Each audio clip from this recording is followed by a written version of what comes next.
What's up mga ka-village? Welcome back to my channel, The Lizard Village. I-update ko lang ang 6 adult Muscovy ducks na nailipat na dito sa The Lizard Village para lumuwag na doon sa kabila. Tuwang-tuwa silang 6 na nakasama ulit ang 21 all-white Muscovy ducklings, pero this time medyo malaki na sila. Halos makukumpleto na rin ang mga balahibo ng 21. Sulyapan natin sila, guys!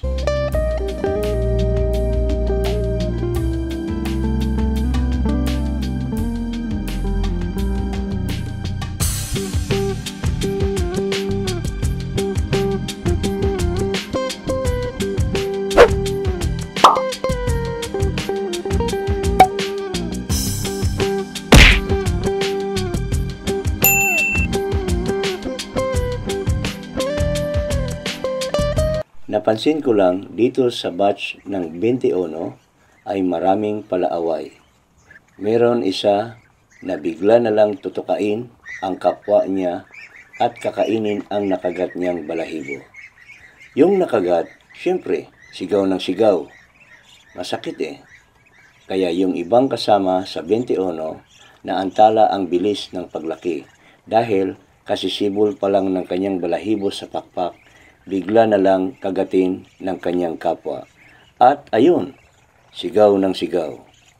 Nag-iingay sa sakit na naramdaman. Ikaw ba naman ang mabunutan ng balahibo nang di inaasahan? Yung 6 naman na kalilipat lang ay cool na cool lang. Di sila palaaway. Very friendly, kumbaga. Kung napansin nyo yung 2 itim dyan, isang barako at isang dumalaga yan. Yung ibang 4 ay meron pang isang puting barako at 3 pang puting dumalaga. Bali, 2 batang barako at 4 na dumalaga. Yung 2 batang barako, pwede nang ibenta yan. Baka merong gusto dyan, suminyas lang kayo para pag-usapan ang presyo. Yung 4 na dumalaga, standby lang muna yan. Kasi bala ko idadagdag ko yan sa 5 inahin para mas lalo pang dumami. Magiging 9 na sila sa kasakali. Doon naman sa 21, meron din maraming barako doon. Baka kalahati noon, barako at kalahati rin dumalaga. Medyo mas marami ang maibibinta sa batch na iyon. Next month or bago mag-December, pwede na husgahan yun. Lalong-lalo na ang mga barako.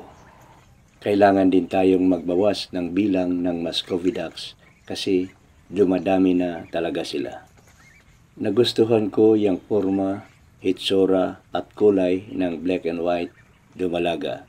Kaya manatili yan siya para gawing inahin at dumarami ang lahi niya. Yung iba pang 3 dumalaga, titingnan muna natin kung papasa sa standards. Pero mananatili muna yan hanggang sa mangingitlog.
Hanggang dito na lang muna ang update ko guys.